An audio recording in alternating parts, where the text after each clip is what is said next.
Hello, my companion in whispered stories. Tonight, as the lights go out and the world falls silent, I want to tell you a story about shadows. Not the shadows of ghosts, but the shadows of people. In our minds, the image of a medieval assassin is often an impressive one. A figure in a dark cloak, gliding silently across moonlit rooftops.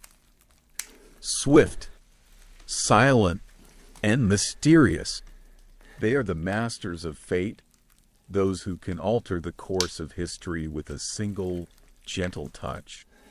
It is a mesmerizing portrait, a ballad written for what we wish to believe, rather than the naked truth. But what if I told you that beneath that cloak was not a master, but a soul at the end of its rope? What if I told you that the hand holding the sharp tool of their trade was not steady, but trembled with fear and cold? That is the true story I wish to explore with you. A story not of strength, but of desperation. Who would choose such a path? The simple answer is no one. No one wakes one morning and dreams of becoming a ghost. This path is not a choice. It is the final destination when all other paths have closed. They were not born. They were made. They were made by failed harvests, by senseless conflicts that took their homes and families. They were the soldiers returned from a pointless war with nowhere to belong, the peasants who lost their land, the outcasts so ignored by society that their very existence was nearly invisible. This work was not a career. It was a covenant with silence. People sought them out not with admiration, but because they were the most effective tool for tasks others did not dare to do themselves. And the price? A few silver coins to buy another week of silence, or a hollow promise of a new life. But you see, their assignments were never for ordinary farmers. The assignments were always for the powerful, sheltered behind stone walls, dozens of guards, and a network of watchful eyes. Their task was not a test of skill. It was a gamble with impossible odds. And what if they succeeded? There was no glory, no reward, no celebratory feast. You cannot hang a sign outside your shop that reads, "Quiet removals by appointment." You are not the hero. You are not even the villain. You are a footnote that no one bothers to read. Your greatest legacy is to be forgotten. So tonight, we will not speak of the final act. We will speak of the trembling hands that carried it out. We will not speak of the shadows. We will speak of the people who were swallowed by the darkness. This is a dramatic story, not because of what they did, but because of the struggle within their souls, between the instinct to survive and the humanity that was slowly fading. This is also a healing story, because when we understand the societal forces that created them, we no longer see them as monsters, but as victims of a harsh era. We will see their distorted resilience, their desperate ingenuity, and their ultimate crushing loneliness. Let us step into that small alley together, not to watch a performance, but to listen to a whisper of history. A whisper about the price of a life and the price paid by the soul who was tasked to end it. A whisper about the price of a life and the price paid by the soul who was tasked to end it. So, who was the one who carried that burden? Who was it that accepted such a covenant with the night? To truly understand them, we must do one thing: completely erase the image, Forget the secret guilds with their codes of honor, the martial arts masters with their superhuman skills. Those are the creations of fiction. The truth, as always, is more complex, sadder, and far more human. A shadow is not born. It is carved from the fragments of ordinary lives. As a historian, I can tell you this.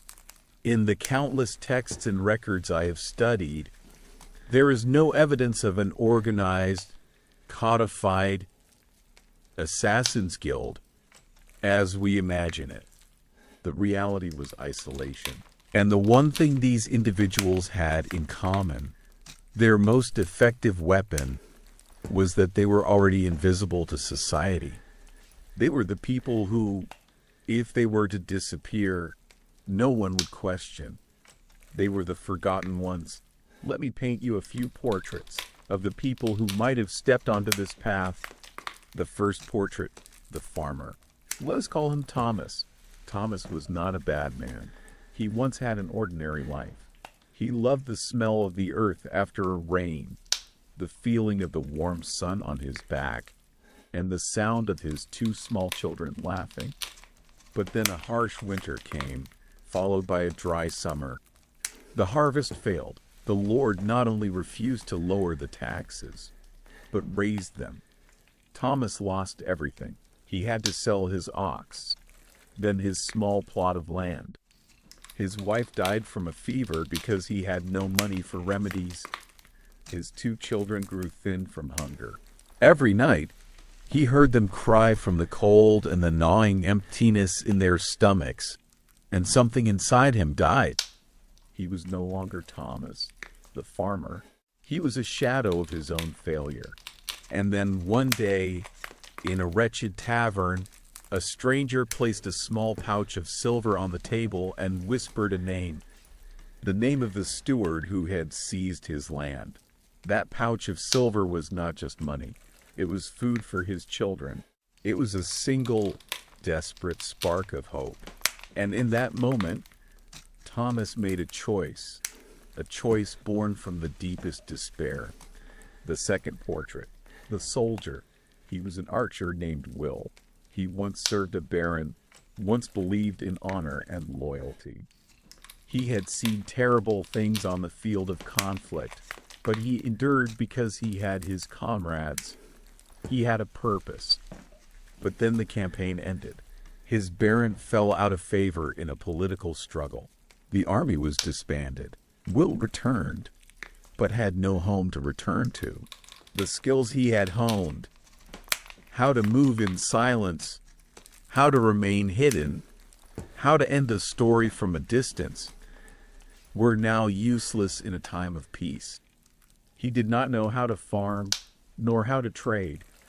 He only knew how to survive in silence. He became a surplus man in society. And then someone else recognized the value of those skills. An offer was made, not to serve a flag, but to serve a purse of gold. His loyalty was no longer to a king, but to the highest bidder. And the third portrait, perhaps the most surprising, the woman. She could have been a widow named Olara. After her husband died, she was cast out of her home by his family. Or she could have been a healer who used herbs, falsely accused of witchcraft and forced to flee her own village. She learned how to be invisible to survive. She knew how to listen, how to observe, how to move without being noticed. In a society where women were often overlooked and ignored, her invisibility became her perfect camouflage. Her motive might have been to protect her only child, or simply to exist. She did not have physical strength, but she had patience and an understanding of the secret pathways within castles, the servants' routes, the places the guards never looked. These three people, and countless others like them, had one thing in common. They had crossed an invisible threshold, a point of no return. The moment they accepted that first coin was not just a transaction, it was a renunciation. They gave up their names, their pasts, and the last pure part of their souls. They were no longer Thomas, Will, or Olara. They were simply a shadow, a tool, and so a farmer, a soldier, an outcast woman has stepped onto the quiet path of silence. But once they accept the covenant, where are they trained? Who will teach them the secrets of the shadows to complete their task?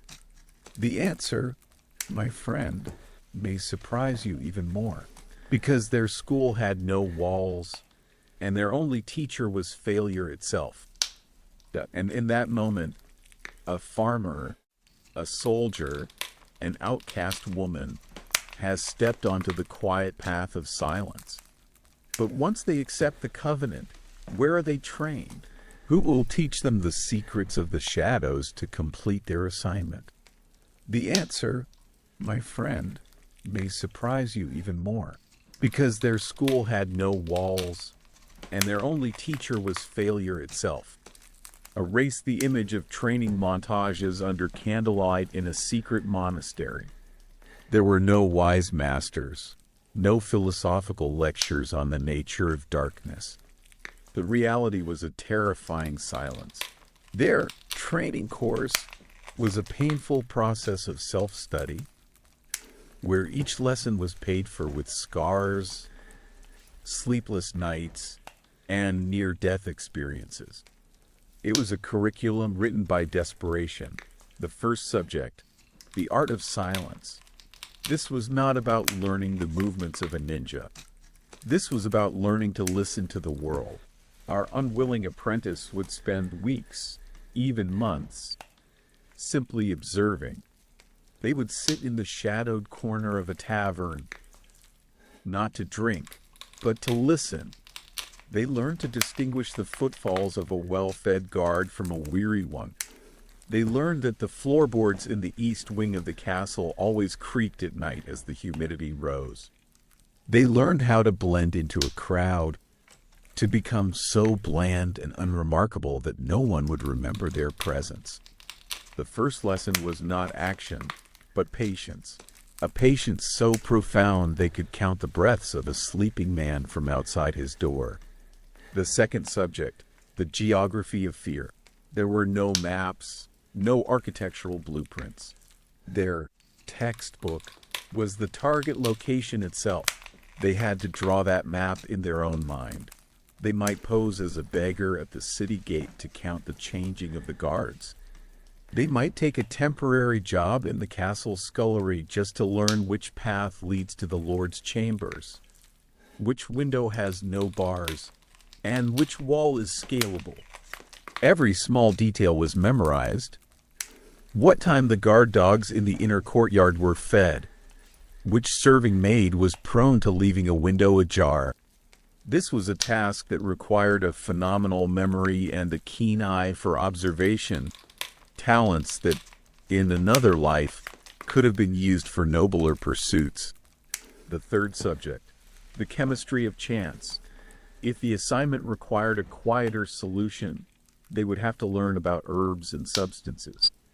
But there was no laboratory. They would seek out the wise women in remote villages, those who held knowledge of plants, those whom society both respected and feared. They would learn that this mushroom could cause a terrible stomach ache, that root could make a man sleep deeply. But everything was uncertain. What was the proper dose? How long did it take to work? Did it have a taste? Every use of a new substance was a gamble. The drama was not in the act, but in the anxious guesswork. Would it be effective, or would it merely make the target angry and double his guard? And their greatest teacher, as I said, was the near miss. Imagine the first night of practice. Young Will, the former soldier, attempts to scale a wall. A loose stone shifts under his foot. He doesn't fall to his death, but the sound sends the dogs into a frenzy of barking. He must flee, his heart pounding in his chest, and hide in a foul-smelling ditch for the rest of the night. He has failed, but he has also learned an invaluable lesson. Always test every foothold. Their careers were built on a foundation of such terrifying memories. Their expertise was a collection of scars. And here's the most healing and also the most tragic part. They learned all of this in absolute solitude. There were no classmates to share experiences with, no mentor to ask for advice.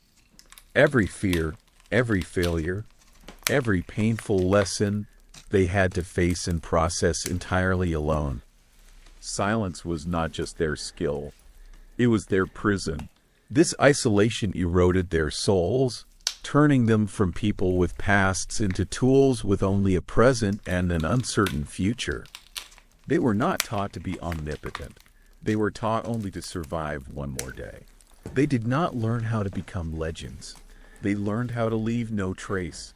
And so, after months, perhaps years of near misses, long nights of observation, and lessons paid for in scars and fear, our unwilling apprentice is ready. They have become silent, patient, and invisible. But an artisan, no matter how skilled, cannot work without their tools. So, what did the toolkit of a medieval shadow look like? Was it finely crafted in secret forges? Was it enchanted with magic? You will be surprised to learn that it was not glittering, not complex, but as crude and desperate as the person who wielded it. But you will be surprised to learn that they were not glittering, not complex, but as crude and desperate as the person who wielded them. Let go of the image of custom-made tools, of retractable blades hidden in bracers or rare poisons from the Far East. Their world had no magic. There was only cold, hard necessity and the ingenuity born of having nothing. The toolkit of a medieval shadow was not a collection. It was a burden, a constant reminder of the fragility of their plans and of their very lives. The primary tool, the silent companion. Their most important possession was usually a small, sharp tool, but it was not a blade forged by a master smith. Its origins were far more mundane. It might have been a soldier's knife, scavenged from a forgotten battlefield. Or perhaps it was taken from a sleeping guard in a moment of daring risk. It could also have been purchased from a shady blacksmith in a market's back alley, the kind of man who never asked for his customers' names. Feel it in your hand. The blade is likely nicked and has a few rust spots, having been sharpened again and again on a river stone. The hilt is not ornate. It is simply wrapped in worn, frayed leather for a firmer grip. It is not perfectly balanced. It is not a work of art. It is an object of brutal practicality. As a historian, I find their relationship with this tool to be incredibly complex. It was not the pride of an artisan for his craft. It was a constant source of anxiety. Is it sharp enough? Will it break at the decisive moment? It was their only silent companion, yet it was a companion they could never fully trust. The drama lies in this very uncertainty. The second option, a whisper from nature. If an assignment required a quieter solution, they would turn to the secrets of nature. Poison is too elegant a word. What they had were powders, saps, or ground-up roots, purchased or gathered based on risky folk knowledge. Imagine the scene. A person sits in the dark corner of a hut, under candlelight, carefully crushing a dried root with a stone. They have no scales for measurement. Everything is guesswork. Is this pinch of powder enough to make a large man sleep deeply? Or will it only be enough to give him a stomach ache and make him scream? Or is it too strong, and will it leave unnatural signs? Each preparation was a gamble with fate. They were not chemists. They were desperate gamblers. The tool of opportunity, the versatile rope. In addition, they might carry a length of rope, but not always for its final purpose. A good rope could help them climb, could be used to tie a door shut, or to create a small diversion. Their genius was not in the complexity of their tools, but in their ability to turn the simplest objects into multi-purpose instruments, and the tools of resourcefulness. This is the truly healing part where we can see their incredible creativity. Where did they hide their tools? They might hollow out a loaf of bread, hide a small object inside, and then walk into a castle as a delivery person. They might sew a small blade into the hem of their cloak. And when everything failed, when their only tool was lost or rendered useless, their environment became their arsenal. A loose brick on a rooftop, a heavy iron candlestick in a chamber, a shard of broken pottery. The ability to see the potential in the most mundane objects was their most advanced skill. It is a kind of wisdom honed by danger, a skill that no school could ever teach. It evokes our admiration, not for their actions, but for the extraordinary adaptability of the human mind. They did not have an inventory of tools to choose from. They had only what they could carry, what they could find. And their only faith was not in the quality of their steel, but in their own quick wits and courage.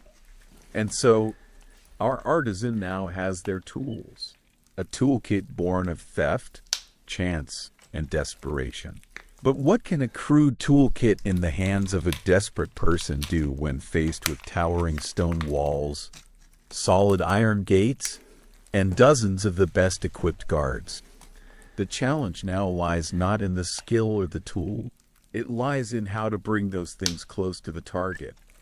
The journey into the heart of the fortress begins, and it is a journey where the smallest mistake is not permitted. But you will be surprised to learn that they were not glittering, not complex, but as crude and desperate as the person who wielded them. And so, our artisan has their tools, a collection born of theft, chance, and desperation. But what can a crude toolkit in the hands of a desperate person do when faced with towering stone walls, solid iron gates, and dozens of the best equipped guards? The challenge now is not in the skill or the tool.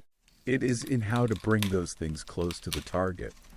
The journey into the heart of the fortress begins, and it is a journey where the smallest mistake is not permitted. Imagine a medieval castle. Do not think of it as a building. Think of it as a living organism. Its high stone walls are its thick hide. The surrounding moat is its cold embrace, separating the world within from the world without. The gatehouse is not an entrance. It is a death trap with murder holes above, ready to rain down unpleasant surprises. A direct approach is unthinkable. Our shadow must become a naturalist, studying this stone beast for days, weeks. They search for a weakness, a crack in its armor, perhaps a forgotten sewer grate, a section of wall under repair, or an ancient tree whose branches reach over the ramparts. Patience is their most vital virtue, but breaching the physical shell is only the first step. The true challenge lies within, where the beast has hundreds of eyes and ears. These are the human inhabitants, the second layer of defense, the human network. As a historian, I want you to understand that the greatest danger to an intruder was not the soldiers. The guards are predictable. They have patrol routes. They have moments of fatigue. They can sometimes be bribed. The real danger came from the most seemingly harmless people, the servants. The cook, the serving girl, the stable boy. They are the castle's immune system. They know every face, an unfamiliar person, an awkward gait, a different accent, all would be noticed instantly. A frown, a whisper to the captain of the guard, and your mission ends before it has even begun. Gossip, in the Middle Ages, was not entertainment. It was a highly effective social surveillance system. Our shadow must move not only in auditory silence, but in a silence of presence. They must become so bland, so unremarkable, that no one gives them a second glance. And the final, most fortified layer, the target's paranoia. The powerful people of the Middle Ages did not live in naive bliss. They knew they had enemies.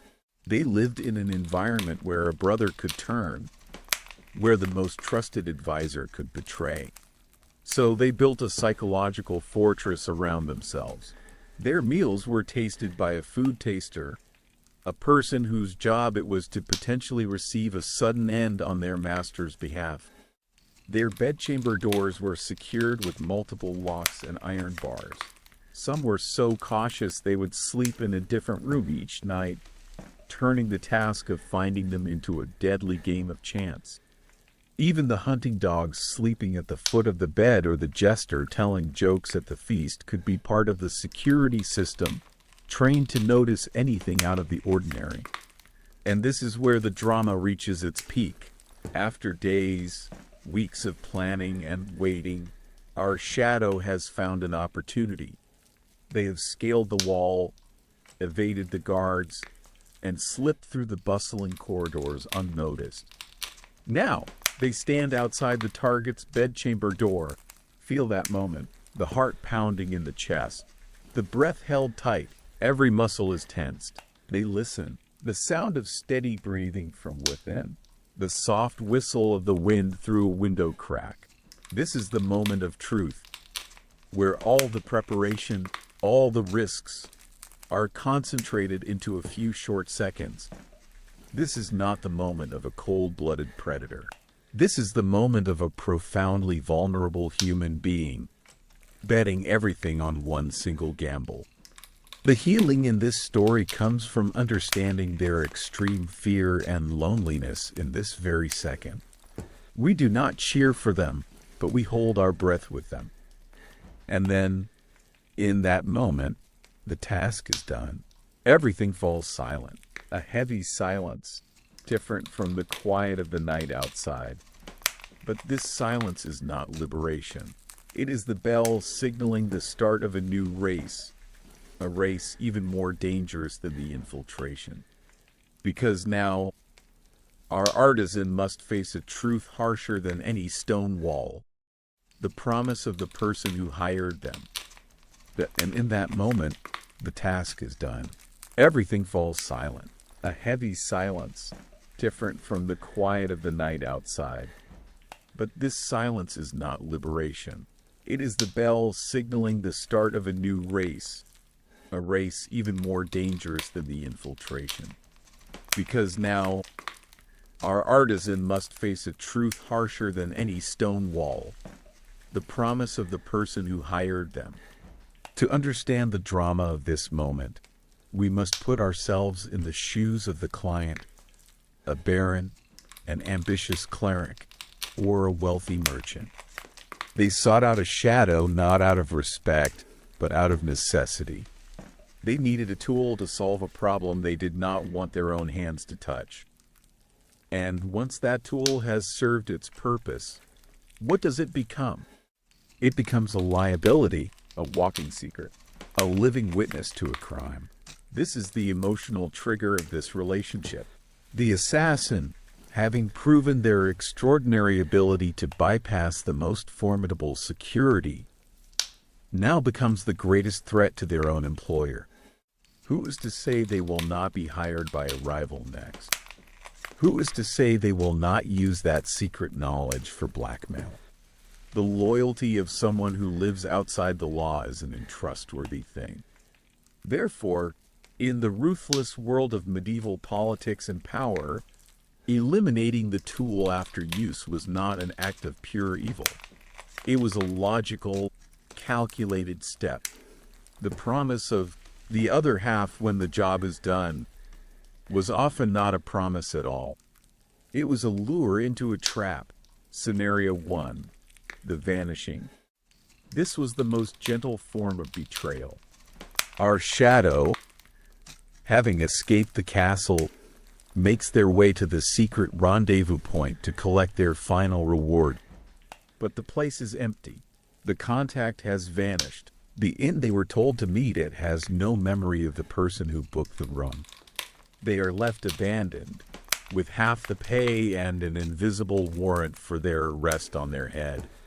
They fulfilled their end of the covenant, but their employer did not.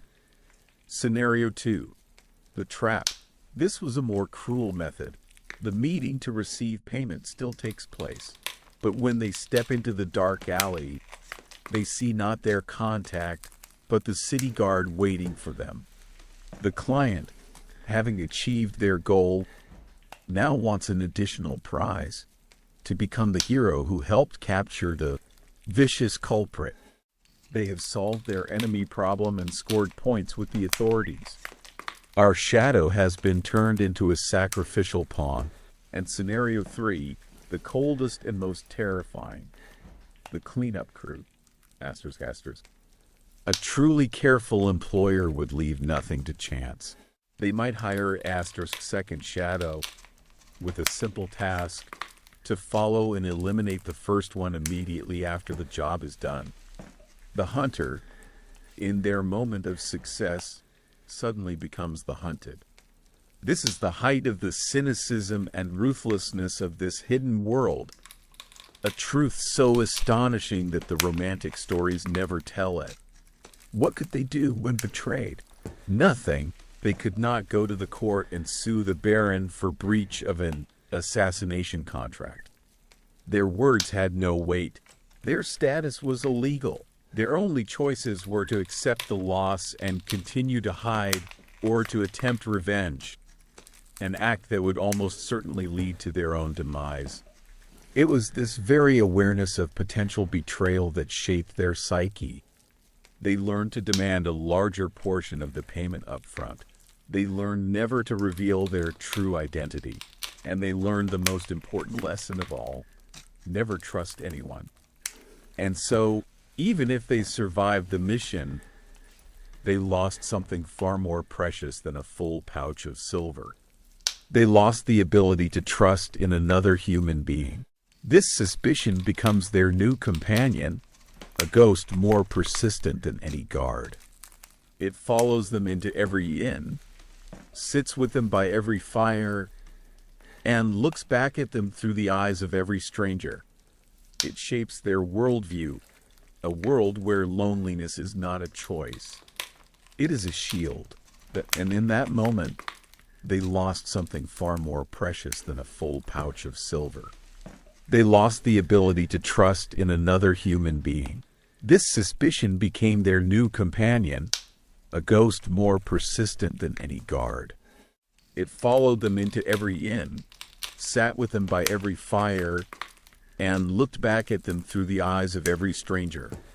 It shaped their worldview, a world where loneliness is not a choice.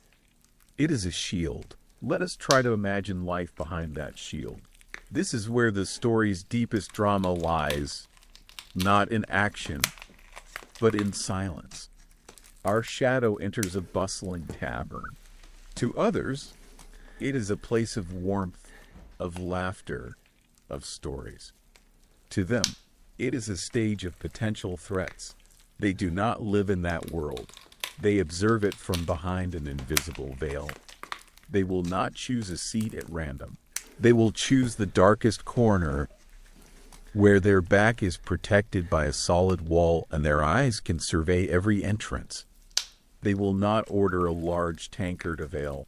They will order a small cup and sip it slowly, never allowing their senses to dull. Their ears are not listening to the cheerful banter. They are listening for a change in tone, a name mentioned too often, the unusual clink of metal.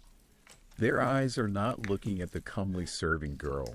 They are memorizing every face, assessing who is local, who is a stranger, who seems a little too friendly.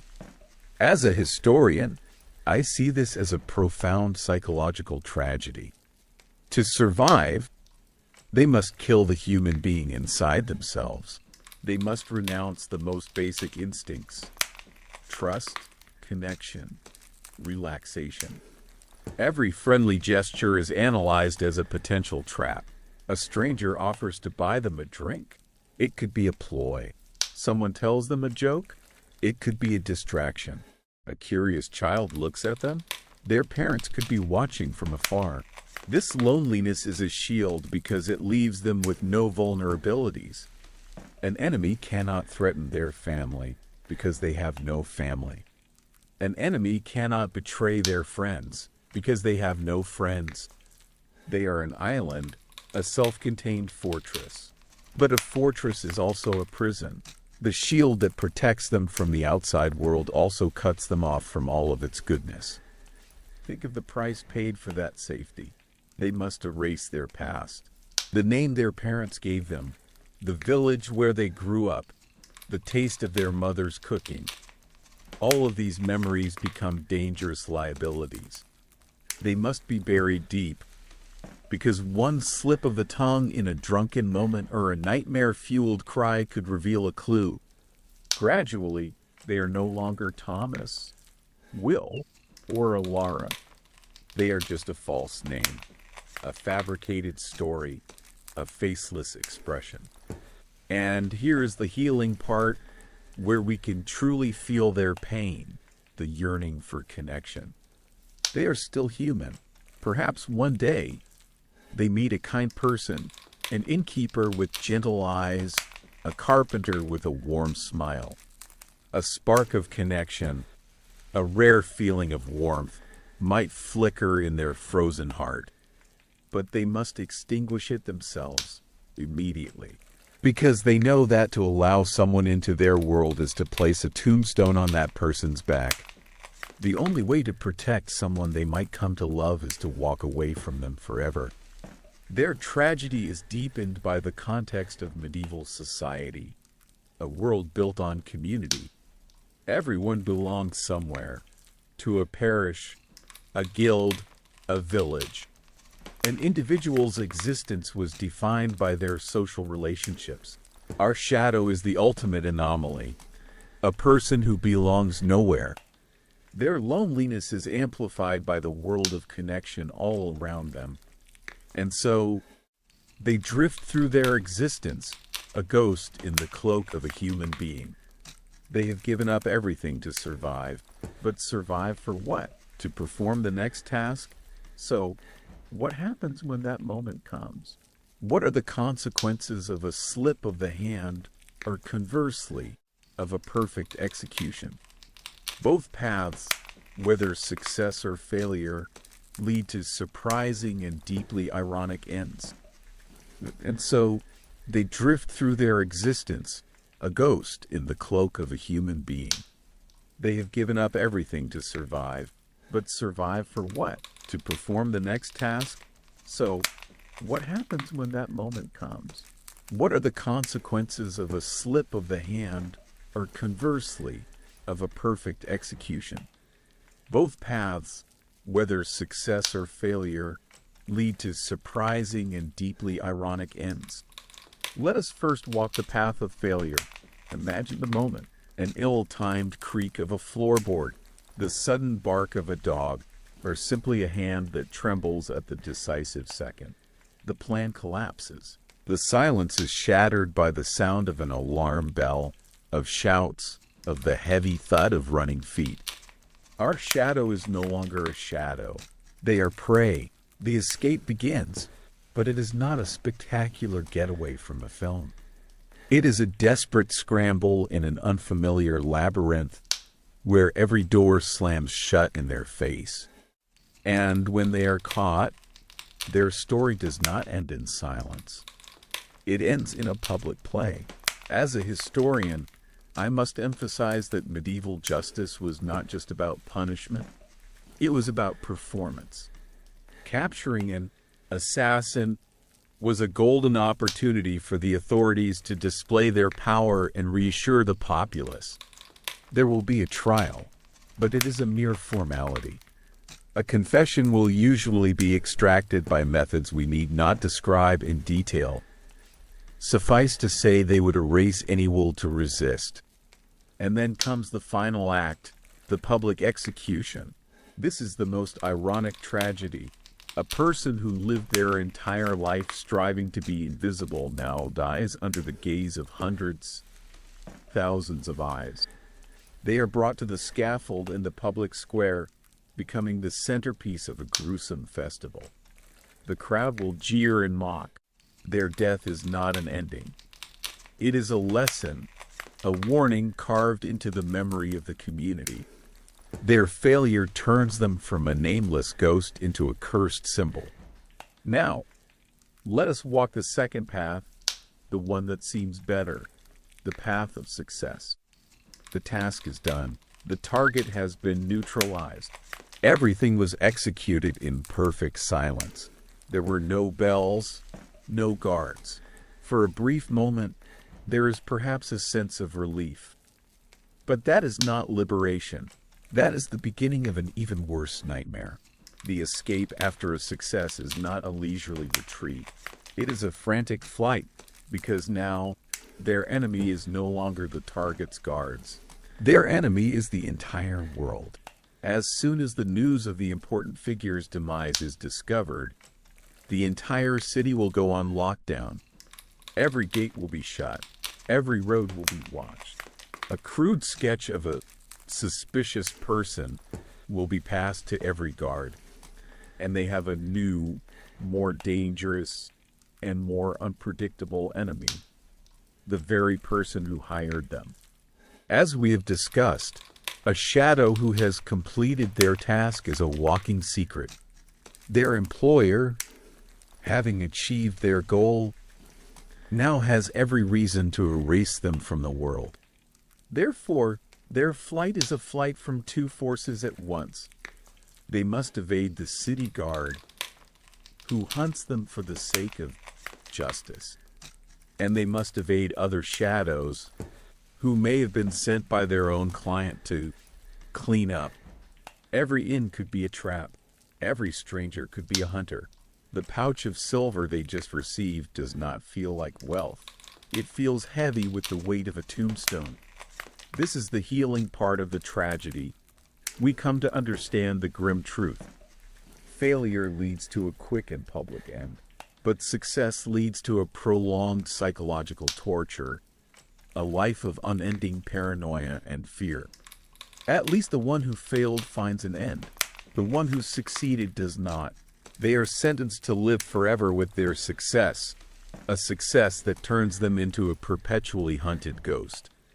And so, whether they fail in the spotlight of the gallows or succeed in the shadows of an endless flight, their outcome is fundamentally the same: the termination of an identity, the end of a life. But after all is said and done, after their body has turned to dust or their name has vanished into the air, what remains? What is the legacy of a shadow? Does anyone remember them? Or is their ultimate purpose to leave behind a perfect, empty void? And so, whether they fail in the spotlight of the gallows or succeed in the shadows of an endless flight, their outcome is fundamentally the same: the termination of an identity, the end of a life. But after all is said and done, after their body has turned to dust or their name has vanished into the air, what remains? What is the legacy of a shadow? Does anyone remember them? Or is their ultimate purpose to leave behind a perfect void? In the stories we love, great assassins often leave behind a legend. Their names are whispered in fear for generations. But that is yet another romanticization. As a historian, I must tell you that the greatest legacy and also the most resounding success of a medieval assassin was absolute anonymity. Think about its cruel logic. Their names were never meant to be remembered. First, because of the client. A baron would never want a tangible link to the tool he had used. A famous assassin is a direct line connecting to the client's crime.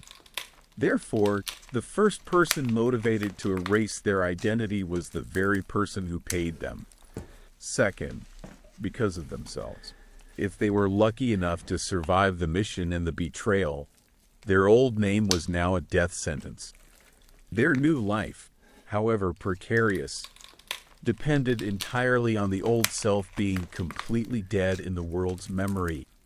And so, here lies a tragic paradox. The better they were at their profession, the more thoroughly they had to erase themselves. A perfect mission was not just about completing the objective. but about leaving no trace that a human hand had ever intervened.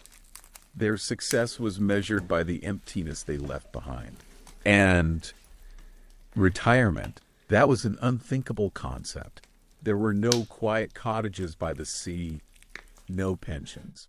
For them, retirement was a permanent flight, a ceaseless effort to dissolve into the crowd. Imagine that life. Will, our former soldier, might have made his way to a distant village, changed his name to Jacob, and pretended to be a lame carpenter. He would live a quiet life, never revealing his true skills.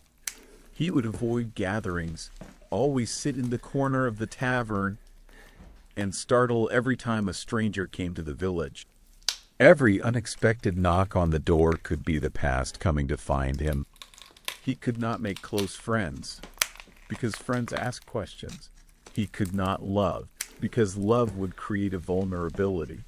This is the most profound healing part, and also the most painful. To survive, they had to perform a self-erasure of memory. They had to try to forget their real name, the sound of their mother's voice, the dreams of their childhood. Because memory is a liability. In a world built on heritage and lineage, they were people without a past. This loneliness becomes even more tragic when placed in the context of medieval society, an era obsessed with remembrance. Kings built tombs, nobles carved their crests onto stone, and saints had churches named after them. Even an ordinary craftsman had his guild's mark. The goal of life was to leave a mark on the world and to be remembered in prayers after death. The assassin was the complete antithesis of this ideal. Their entire life and work was about not leaving a mark. They do not build a monument. They create a void. They do not write history. They erase a few lines from it. And if anything remains, it is only a rumor, a ghost story that mothers use to frighten children, a shadow, a strange man. They become a legend, but a legend with no name, no face, no story. They become a symbol of fear, but not a person to be remembered. And so, the story of the shadow ends. It ends not with a loud bang, but with a fade into silence. They chose a path where the greatest glory was to be completely forgotten. But our story, that of the listeners, is not over yet. After having walked through the darkest corners of human desperation and distorted resilience, what are we left with? What can we, who are fortunate enough to live in the light, learn from these lives that were completely swallowed by the darkness? And so, the story of the shadow ends. It ends not with a bang, but with a fade into silence, into a perfect erasure. But our story, that of the listeners, is not over. After bravely walking through the darkest corners of human desperation, of loneliness, and of a distorted kind of resilience, what are we left with? What can we, who are lucky enough to live in the light, learn from these lives that were completely swallowed by the darkness? The first, and perhaps greatest gift, is the lesson on the value of a name and the power of choice. The greatest tragedy of the medieval assassin was not the danger they faced, but the fact that they had to renounce themselves. To survive, they had to erase their name, bury their past, and live a life without a story. Their legacy was a void. This, my friend, is a profound emotional trigger, reminding us of one of the greatest privileges of modern life, the right to be ourselves. We have the power to choose our path. We can choose our profession, our place to live, the people we love, and the values we believe in. Those choices, whether right or wrong, whether they lead to success or failure, are the brushstrokes that create our unique portrait. Your name, Your story, your relationships, that is your legacy. Their story teaches us that having an identity, a story to tell, is not a given. It is a gift. Let us cherish it. Let us write our own stories consciously and with pride. The second, more subtle lesson is about recognizing the invisible walls of our time. The shadows were trapped by the visible and invisible walls of their society. Poverty, the injustice of the feudal system, the lack of opportunity. They had no way out. Their story serves as a mirror, inviting us to ask, what are the invisible walls of the 21st century that confine us? Is it the pressure to succeed according to a certain template? Is it the fear of judgment on social media? Is it an imprisonment in consumerism, in the endless cycles of a draining job? Or is it the walls of division, of prejudice that we build between ourselves and others? They remind us that sometimes the greatest prison is not made of stone walls, but of the limiting beliefs we place upon ourselves or allow society to impose on us. The healing message here is that we have the ability to break down those walls. We have a voice. We have the right to question. We can choose a different path, a path more true to ourselves. And the final and perhaps warmest lesson is about the redemptive power of connection. The ultimate curse of the assassin was their absolute isolation. The shield of loneliness protected them, but it also destroyed them from the inside. They are the most tragic testament to the fact that human beings cannot live without trust and love. The antidote to their fate, then, is precisely what we can practice today. Their story impels us to cherish and cultivate our relationships. Every act of kindness, every moment of sincere listening, every time we dare to open our hearts and trust someone, is a candle lit against the darkness they had to inhabit. In a world that can often make us feel disconnected, the active choice to seek and build connection is not just an emotional need. It is a powerful and revolutionary act. And so, the legacy of the shadows is not emptiness. Their legacy is these profound lessons. We honor the memory of these forgotten souls not by romanticizing them, but by living the lives of choice, freedom, and connection that they were never allowed to have. I would be honored to hear your reflections. After this journey, what choice in your own life do you feel most grateful for? And what will you do today to build and protect the connections in your own world? Thank you for bravely walking with me in the darkness. May you sleep well, and may you awaken tomorrow, not just with gratitude, but with a gentle determination to write a beautiful story of your own, a story worthy of being remembered.